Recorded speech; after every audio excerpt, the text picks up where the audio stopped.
அந்த காணா போன நகைக்கு அந்த அந்த பர்டிகுலர் போலீஸ் ஸ்டேஷன்ல கூப்பிட்டு பிரிலிமினரி என்கொயரி நடத்துறாங்க. என்கொயரி நடத்திட்டு யார் யார் மேலாம் சந்தேகப்படுறாங்களோ அவங்களை என்கொயரி நடத்தி விடுவிக்கிறாங்க. ஆனால் ஸ்பெஷல் டீம்னு ஒரு டீம் போய் அந்த நைட்டு அந்த நபர்கள் 5 பேரையும் தூக்கி கொண்டு போய் 2 நாட்களாக வெவ்வேறு இடங்களில் வச்சு கொடூரமாக தாக்கப்படுகிறார்கள். இது என்னன்னு பாத்தீங்கன்னா கிட்டத்தட்ட ஒரு கடத்தல்னு வச்சுக்கலாம். ஏன்னா எஃப்ஐஆர் பிரிலிமினரி எஃப்ஐஆர் பதிவு செய்யப்படவில்லை.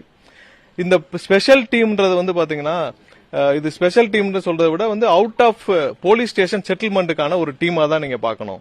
ஏன்னா இவங்க என்ன பண்ணிருக்காங்க, ஒவ்வொரு இடத்துலயும் எங்கெங்கெல்லாம் ஒரு சம்பவங்கள் நடக்குதோ அந்த சம்பவங்களுக்கு வெளியிலிருந்து ஒரு ஒரு எப்படி ஒரு ரவுடியோ ஒரு மூன்றாம் தர ஆட்களோ வந்து தலையிட்டு ஒரு கட்ட பஞ்சாயத்து பண்ணி அடக்குமுறை பண்ணி அடிச்சு துன்புறுத்தி அதை செட்டில்மெண்ட் பண்ணுவாங்களோ அந்த வேலையை தான் செஞ்சிருக்காங்க.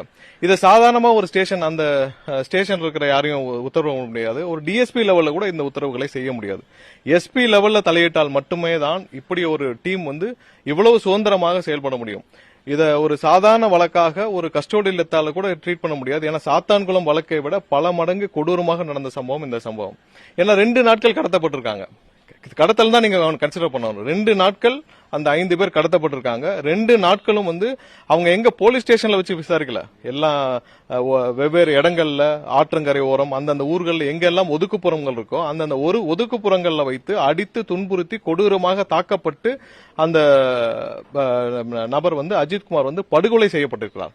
இதுல என்ன கொடூரம்னு பாத்தீங்கன்னா நேத்து எஃப்ஐஆர் வந்து ஃபைல் பண்ணிருக்காங்க. அந்த எஃப்ஐஆர் நேத்து தான் எல்லாருக்கும் கிடைச்சது. அந்த எஃப்ஐஆரில் நடந்த சம்பவம், அந்த எஃப்ஐஆர் போடப்பட்ட விதமே பாத்தீங்கன்னா யாரு கடத்தலில் சம்பந்தப்பட்டாரோ அந்த 6 பேரில் ஒருவர் வந்து கம்ப்ளைண்ட் கொடுத்திருக்கிறார். அந்த 6 பேர் கடத்தலில் சம்பந்தப்பட்ட அந்த 6 பேரில் ஒருவரான ஒரு நபர் வந்து கம்ப்ளைண்ட் கொடுத்திருக்கிறார். அதுக்கப்புறம் அந்த கம்ப்ளைண்ட் ரிசீவ் பண்ணி 196 செக்ஷன் 196(2)A படி எஃப்ஐஆர் பதிவு செய்யப்பட்டிருக்கிறது. ரொம்ப சாதாரண எஃப்ஐஆராக பதிவு செய்யப்பட்டிருக்கிறது. இது ஒரு கடத்தல் வழக்கு, கொலை வழக்கு. இதற்கு உத்தரவிட்டது சாதாரணமா அந்த கம்ப்ளைண்ட்ல வந்து டிஎஸ்பி சொன்னாரு, நாங்க எல்லாத்தையும் டிஎஸ்பிக்கும் அந்த ஸ்டேஷன் ஆய்வாளருக்கும் ரிப்போர்ட் பண்றோம். எப்படி எஃப்ஐஆர் போடாம நாங்க கொண்டு போய் அடிச்சிட்டு இருக்கோம்.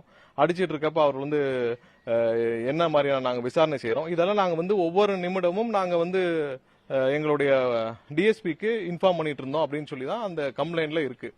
அது வந்து இது தவறான பொய்யான கம்ப்ளைண்ட்.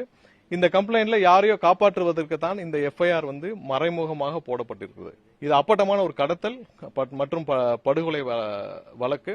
ஏன்னா இதுல டிஎஸ்பி எல்லாம் அவ்வளவு சீக்கிரம் இதுல தலையிட்டுலாம் பண்ண முடியாது. அது இல்லாமல் இந்த 2 நாளா பாத்தீங்கன்னா திமுக கட்சியினர் அந்த ஒன்றிய செயலாளர், அந்த நகர செயலாளர், அங்க இருக்கிற மாவட்ட செயலாளர், அந்த பகுதியின் அமைச்சர் எல்லாரும் சேர்ந்து இந்த வழக்கை எவ்வளவு தூரம் மூடி மறைக்க முடியுமோ அந்த வேலையை தான் பார்த்துட்டு இருக்காங்க. எங்களுக்கு தகவல் வருந்தவர் கிடைத்த பெற்ற வரை பாத்தீங்கன்னா 50 லட்சம் வரை இவர்களுக்கு கொடுத்து இந்த செட்டில்மெண்ட் பண்ணி இந்த குடும்பத்தை அமைதியாக இந்த விவகாரத்தை பெருசாக பூதாகரமாக்காமல் இருக்கிறதுக்காக பண்ணிருக்காங்க. நேத்து அந்த இறந்த அந்த அஜித்குமாரை அடக்கம் செய்யும் வரை அனைத்து திமுகவினரும் அங்கே கூட இருந்து செஞ்சிருக்காங்க. யாரை காப்பாற்ற இவர்கள் இதை செய்திருக்கிறார்கள். ஏன்னா சாதாரணமா வந்து இதை நீங்க முறையாக முதல்வர் அவர்கள் ஸ்டாலின் அவர்கள் இதை விசாரித்திருந்தால் இது ஒரு கடத்தல் வழக்கு, படுகொலை வழக்கு. இந்த கடத்தல் வழக்குக்கு என்ன செய்யணும்? இப்ப சாத்தான்குளம் வழக்குல என்ன செஞ்சாங்க? எல்லார் மேலேயும் கொலை வழக்கு பதிவு செய்யப்பட்டது. அனைவரும் இன்னும் வெளியே வரல, முன்ஜாமீன் கிடைக்கல, எந்த ஜாமீனும் கிடைக்கல. இப்போ வரைக்கும் விசாரணை நடந்துட்டு இருக்கு. தீர்ப்புக்காக அனைவரும் காத்திருந்தார்கள். எல்லாம் இருந்தது. 7-8 வருஷமா இருந்துச்சு.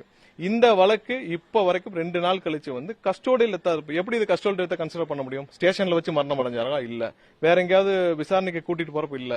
சம்பந்தமே இல்லாத ஒரு ஸ்பெஷல் டீம் வந்து தூக்கி கொண்டு போய் இவர்களை அடித்து துன்புறுத்தும் அளவுக்குனா இது கடத்தல் வழக்கு. இதை செய்தது அந்த டிஎஸ்பிக்கு எல்லாம் சம்பந்தம் இருக்கிறதா தெரியல. அதற்கு மேல எஸ்பி அளவுல தலையிட்டு இருக்கும். எஸ்பி தலையிடும் அளவிற்கு இதில் யாரு அழுத்தம் கொடுத்தது? சரி, எஸ்பி அளவுல தவறு நடந்துருச்சுல.